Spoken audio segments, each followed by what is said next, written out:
Big TV భక్తి సమాచారం WhatsApp ఛానల్లో జాయిన్ అవ్వండి. అన్ని విశేషాలు ఎప్పటికప్పుడు తెలుసుకోండి. గురుగారు, ఇందాక మీరు అన్నట్టుగా ఎన్నో రకాల అభిషేకాలు ఉన్నాయి. అయితే కొంతమంది మాత్రం అంటే వాళ్ళ ప్రెస్టేజ్ ని చూయించుకోవడానికో అలా రకరకాల పళ్ళ రసాలతో లేదా రుద్రాక్షలతో లేకపోతే విభూతితో మారేడు దళాలతో ఇలా అభిషేకాలు చేస్తూ ఉంటారు. మరి ఒక్కొక్క దానికి ఒక్కొక్క విశిష్టత ఉంది కాబట్టి దాని గురించి ఒకసారి చెప్పండి. సాధారణంగా మనము వేదాలు శాస్త్రాలు చెప్పేది శుద్ధోదక జలంతో మాత్రమే, మంచినీళ్లతో మాత్రమే అభిషేకం చేయించదు.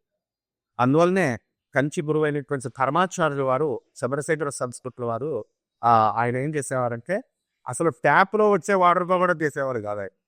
అది నుంచి భూగర్భం నుంచి వాటర్ తీసుకుని వచ్చిన తర్వాత బాధలు తగ్గి అందులో నీళ్లతో సూర్యుడికి అభిషేకం చేస్తారు. ఇది ఒక్కటే ప్రామాణికం. ఆ తర్వాత మామూలుగా సీనియర్ పంతులు గారు వాళ్ళు ఒక పంచ ద్రవ్యాలను పెట్టారు. ఏది ఆవు నెయ్యి, ఆవు పాలు, పెరుగు, తర్వాత పంచదార, తేనె, 5. ఇవి కాకుండా అడ్వాన్స్డ్ పంతులు గారు వచ్చేసారు. కమర్షియల్ పంతులు, హైటెక్. అంటే వీళ్ళంతా ఏం చేస్తారంటే నేరేడు పళ్ళ రసంతో చేస్తే వైష్ణవి, తర్వాత బత్తాయికాయ రసంతో చేస్తే బోనస్ వస్తాయి, చెరుకు రసంతో రసంతో చేస్తే జ్ఞానసిద్ధి చదువుతుంది. ఇట్లా తర్వాత ఇంకా అడ్వాన్స్డ్ గా వెళ్ళిపోయి ఆవు మూత్రం అంటే ఎప్పుడు వాడుతామంటే ఆవు మూత్రాన్ని మామూలుగా ఇల్లు ఎవరైనా చనిపోతే శుద్ధి చేయడానికి అది మాత్రమే చేస్తాం. ఇప్పుడు గృహప్రవేశాలప్పుడు కూడా వీళ్ళు ఆవు మూత్రం వేసేస్తున్నారు. దేవుడు పూజ చేసినప్పుడు ఆవు మూత్రం వేసేస్తున్నారు. ఇంకా అడ్వాన్స్డ్ అయిపోయి ఇప్పుడు ఆవు మూత్రంతో, ఆవు మలంతో, ఫ్యాన్తో కూడా శివుడికి అభిషేకాలు చేసేస్తున్నారు. సో ఇక్కడ శివుడు ఏది చేసినా సరే ఓకే అంటాడు. అక్కడ ఉజ్జయినిలో ఉన్నటువంటి మహాకాళేశ్వర టెంపుల్లో మనకి దేంతో చేస్తారంటే భస్మాభిషేకం అని ప్రత్యేకత ఉంటుంది. భస్మంతో చేస్తారు. అది శవ భస్మంతో, ఆవు పిడకల భస్మంతో మనం మిగతా దేవాలయాల్లో చేస్తాం. కాబట్టి మారేడు ఆకులతో అభిషేకం, పుష్పాలతో అభిషేకం, నువ్వు అన్నట్టుగా రుద్రాక్షలతో అభిషేకం, రేక్పళ్ళతో మనం అభిషేకం, భోగిపళ్ళు ఎలా వేస్తాం ఆ రకంగా. అంటే ఇక్కడ దానికి శ్రీకృష్ణ పరమాత్మ అందుకే దీని గురించి ఆల్రెడీ చెప్పారు. పత్రం, పుష్పం, ఫలం, పోయం, దేంతో అయినా చేయొచ్చు. మీరు ఆకులతో, పువ్వులతో, పళ్ళతో, లేదా ఏమీ లేకపోతే నైవేద్యాన్ని సమర్పించండి, అది నేను తీసుకుంటానన్న.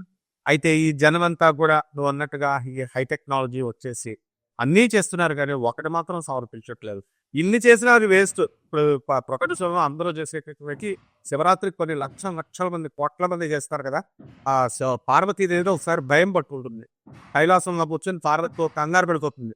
ఏమని, మా అమ్మ బాబు ఎంతమంది గంగా నదిలో స్నానం చేసేస్తున్నారు కాశీలో, మరి ఇక్కడ అసలు ఖాళీ లేదు, అందరూ కైలాసం వచ్చేస్తారంటున్నారు.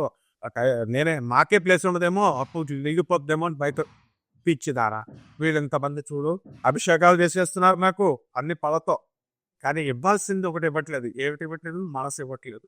మనస్సుతో అభిషేకం పెట్టాలి, మనస్సుతో చెయ్యాలి, మన తలంపులతో.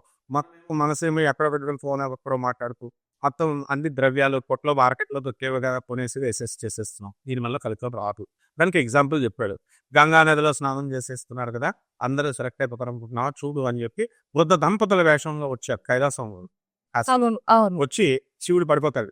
అయ్యో మా భర్త పడిపోయాడు, నీళ్లు పోయండి, కొంచెం నీళ్లు పోయండి, తులసి తీర్థం పోయండి అని చెప్పేసి నీళ్లు పోయమంటే అప్పుడు అక్కడ ఉన్నటువంటి పార్వతీదేవి పట్టు ఒక ముత్తైద రూపంలో ఉంది. అప్పుడు అందరూ వచ్చి నీళ్లు పోసేయడానికి వచ్చేస్తుంటే ఆగండి అంటున్నారు.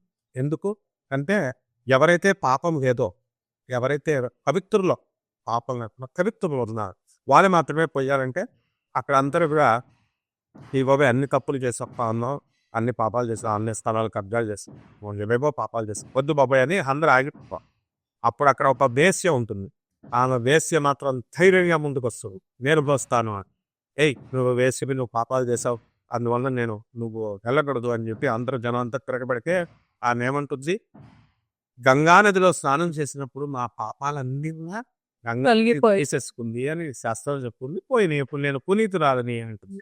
ఈ జ్ఞానం ఇక్కడ ఉన్నటువంటి జ్ఞానం కలిగారు కాబట్టి ఈ మర్చిపోస్తుంది. షీ సెలెక్టెడ్ అని శివుడు లేస్తాడు. ఈ మొక్కతే సెలెక్టెడ్ పార్వతి. అందువల్ల కైలాసంలో మనతో పాటు ఇలా ఒక్కడే వస్తాడు. 1,000,000 మందిలో శ్రీకృష్ణుడు కూడా పరమాత్మ భగవద్గీత అదే చెప్తాడు. 1,00,00,000 మంది తిరుగుల్లా ఉన్నటువంటి నీ మనుషులు ఈ జనంలో 1,000,000 చొప్పున నన్ను పూజ చేయడం స్టార్ట్ చేస్తాడు. పూజ అంటే మనం చేసే పూజలు కాదు, ధార్మిక పూజలు కాదు. నిజంగా తెలుసుకోవాలని అలా స్టార్ట్ అయినటువంటి వాళ్ళు ఒక్కొక్కడు ఒక్కొక్క కోటికి ఒకటి చెప్పిన వాళ్ళంతా కోటి మంది అయితే ఒక్కడు మాత్రమే మధ్యలో అందరూ వదిలేస్తారు, ఒకటి మాత్రమే లాస్ట్ నన్ను చేరతాడు. సో మోక్షం అంత ఈజీ కాదు. ఈ శివుడికి అభిషేకాలు చేసేసి మహాశివరాత్రి రోజున చచ్చిపోయిన వాళ్ళకి కైలాసం, మహాశివరాత్రి రోజున గంగ నదిలో స్నానం చేసేటటువంటి వాళ్ళకి కైలాసం, గంగా నదికి మార్కెట్ లో దొరికే పంచద్రవ్యాలు ఈ వస్తువులు వేసేస్తే అభిషేకం చేసిస్తే మోక్ష. అలాగే చెట్టుకు ఒక్కడ కూడా ఒక్క ఆకుంచుడు మారేడు చెట్టు చూడు, నువ్వు ఒక్కడ కూడా నీళ్లు పోయాడు ఆ రోజు మారేడు చెట్టు ఆకులన్నీ బోడిగా అయిపోతాయమ్మా. వీళ్ళందరూ కైలాసం ఆకులు పోసేస్తున్నారు. కానీ ఈ యొక్క జనం చెప్పుకుని భ్రమంలో ఉంటున్నారు. అక్కడ కూడా కైలాసం అండమ్మా. ఎవరో మహాభక్తులు, ఎవరో పుణ్యాత్ములు, నిజంగా పరమేశ్వర తత్వాన్ని తెలుసుకునేటువంటి వాడు మాత్రం వెళ్తాడు.